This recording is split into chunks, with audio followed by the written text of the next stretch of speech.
여러분 안녕하세요. 4월의 마지막 날 킥오프의 김현진입니다. 킥오프는 축구에 대한 다양한 이야기를 나누어보는 JBS의 축구 전문 오디오 방송인데요. 와, 여러분 길고 긴 중간고사 기간을 지나 드디어 킥오프가 여러분께 다시 돌아왔습니다. 제가 휴방했던 기간을 헤아려 보니까 4월 2일 목요일 점심 방송 이후로 정확히 4주 만에 방송이더라고요. 이렇게 오랜 기간 동안 여러분들과 축구 이야기를 나누지 못했다니 눈물이 앞을 가립니다. 네, 다들 중간고사 준비하느라 축구는 잘 챙겨보셨는지 모르겠어요. 저는 그래도 겨우겨우 첼시 대 맨유 같은 빅경기들은 챙겨봤는데요. 여러분들도 아마 저와 비슷할 거라 생각합니다. 시험기간, 지나간 수많은 경기들의 내용은 궁금한데 이미 결과까지 나온 경기들을 다시 보기가 망설여진다고요? 그런 여러분들을 위해 준비해본 특별편. 이번 킥오프에서는 총 3부로 나눠 프리미어리그, 프리메라리가, 분데스리가 이렇게 세 리그의 지난 한 달간의 경기 결과들을 정리해보려고 합니다. 자, 그럼 본격적으로 시작해보기 전에 신청곡 한 곡 듣고 오겠습니다. 김재원님께서 수원 블루윙즈 화이팅 하시면서 보내주신 신청곡입니다. 서인국 정은지의 All For You.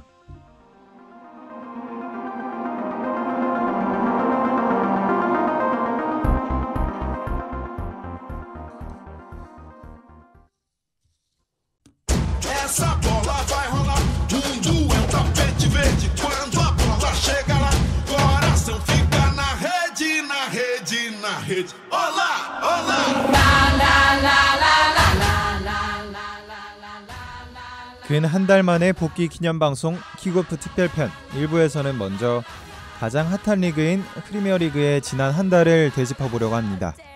그동안 40여 개가 넘는 경기들이 진행되었고 리그 종료까지 어느새 몇 라운드만을 남겨놓은 리그 막바지에 이르렀네요. 가장 먼저 궁금해하실 리그 우승과 관련하여 말씀드리자면 현재 프리미어리그는 우승팀이 거의 확실시된 상황인데요. 오늘 새벽 리그 1위 팀인 첼시는 강등 후보인 레스터시티와의 경기에서 승리함으로써 앞으로 한 경기에서만 더 승리를 거둔다면 프리미어리그 우승을 확정짓게 됩니다. 전반 선제골로 앞서가던 레스터시티가 승점 3점을 확보하겠다는 욕심에 그만 무리하며 승점 1점도 채 얻지 못하는 결과를 낳았네요. 상위권 간의 경쟁에서는 아스널의 저력이 두드러졌습니다.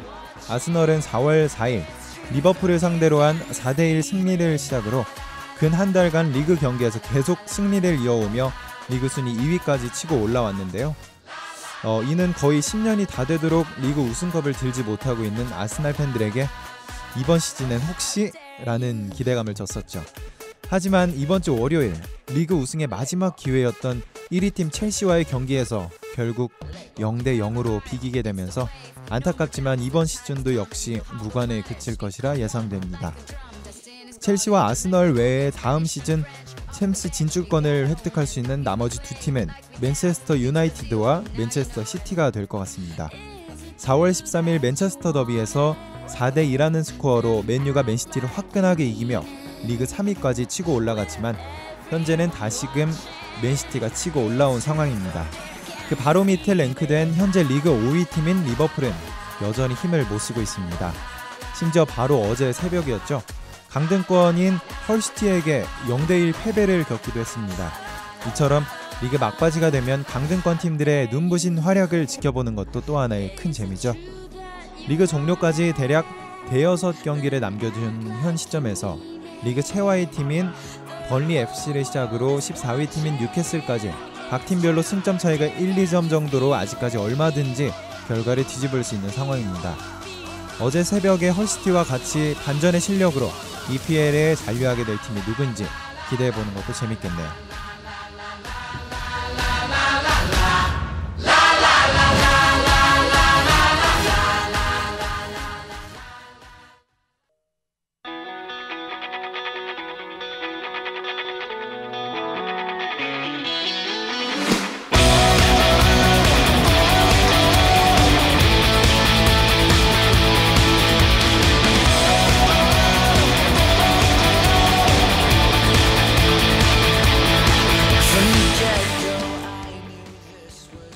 이번 시간에는 프리메라 리가에 대해 살펴보도록 하겠습니다. 프리메라 리가는 지난 한 달간의 경기도 신계로 구분되는 두 팀 바르셀로나와 레알 마드리드의 경쟁 구도였다고 요약해 볼 수 있습니다. 4월 4일 토요일부터 4월 30일 오늘 새벽에 진행된 경기까지 레알 마드리드, 바르셀로나 두 팀 모두 한 경기도 패하지 않고 승리를 거두었습니다. 현재의 순위는 두 팀 모두 34경기를 치른 상황이고 바르셀로나가 승점 84점으로 리그 1위, 그 뒤를 레알 마드리드가 승점 82점으로 2위를 차지하고 있습니다. 리그 종료까지 남은 경기 수는 총 4경기, 한 경기라도 실수한다면 리그 우승팀이 바뀔 수 있는 상황입니다. 두 팀은 또한 챔피언스 리그 4강에도 나란히 진출해 있는데요. 다가오는 5월 6일과 7일 새벽 4시경에 챔스 4강 1차전이 진행됩니다. 대전은 유벤투스 대 레알 마드리드가 먼저 경기를 치르고 하루 뒤에 바이에른 뮌헨 대 바르셀로나가 경기를 치르는 일정입니다. 만약 5월 중순까지 진행되는 챔스 4강의 결과로 바르셀로나와 레알 마드리드가 결승에 진출하게 된다면 또 한 번 우승컵 2개를 놓고 진행되는 엘 클라시코가 펼쳐질지도 모르겠네요.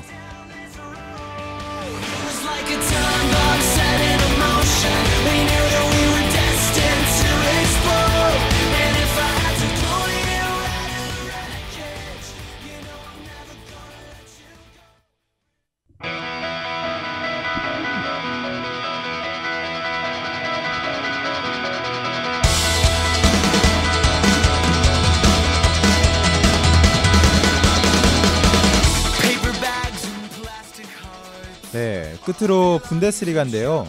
분데스리가는 해외파 선수들 중 가장 많은 우리나라 선수들이 진출해 있는 리그이기도 합니다. 우리나라 선수들이 많은 만큼 전해드릴 소식도 참 많아요. 먼저 손흥민 선수는 이제 완전히 소속팀 레버쿠젠의 에이스로 거듭났습니다. 이번 시즌 중요한 순간마다 골을 터뜨리며 현재 리그 17골로 레전드 차범근 선수의 한 시즌 최다골 기록인 19골에 2골밖에 뒤지지 않은 상황입니다. 또한 팀의 7연승을 이끌면서 팀 내에 한 시즌 최다 연승 기록도 새롭게 세웠습니다. 리그 마감까지 4경기가 남은 현재 과연 최다골 기록을 달성할 수 있을지 기대되네요. 마인츠의 구자철, 박주호 선수도 지난 한 달간 꾸준히 경기에 출전하며 성과를 냈습니다. 가장 인상 깊었던 경기는 4월 11일에 진행된 마인츠와 레버쿠젠의 경기였는데요.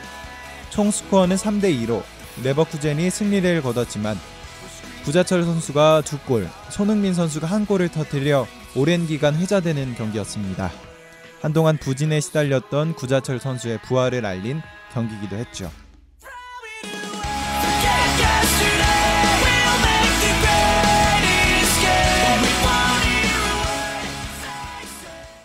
드디어 프리미어리그에서 대한민국의 두 용, 이청용, 기성용 선수를 모두 볼 수 있게 되었습니다.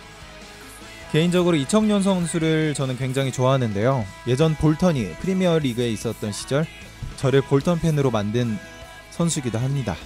새 둥지를 튼 크리스탈 팰리스에서 지난주 토요일 헐시티를 상대로 데뷔전을 치렀는데요. 이청용 선수의 밝은 앞날을 응원합니다. 네, 이제 마칠 시간이 됐어요. 오랜만에 방송인 만큼 조금 간추린 소식들로 전해드릴 수밖에 없었습니다. 여러분 알고 계시죠? 내일이 개교기념일이라서 거의 모든 과목이 휴강을 한다고 하네요. 하지만 안타깝게도 몇몇 과목들은 수업을 진행하기도 하고요. 꿀같은 내일을 기대하며 즐거운 목요일 오후 보내세요. 지금까지 제작기술의 박민우, 진행의 김현진이었습니다. 다음 이 시간에 만나요. 여러분 안녕.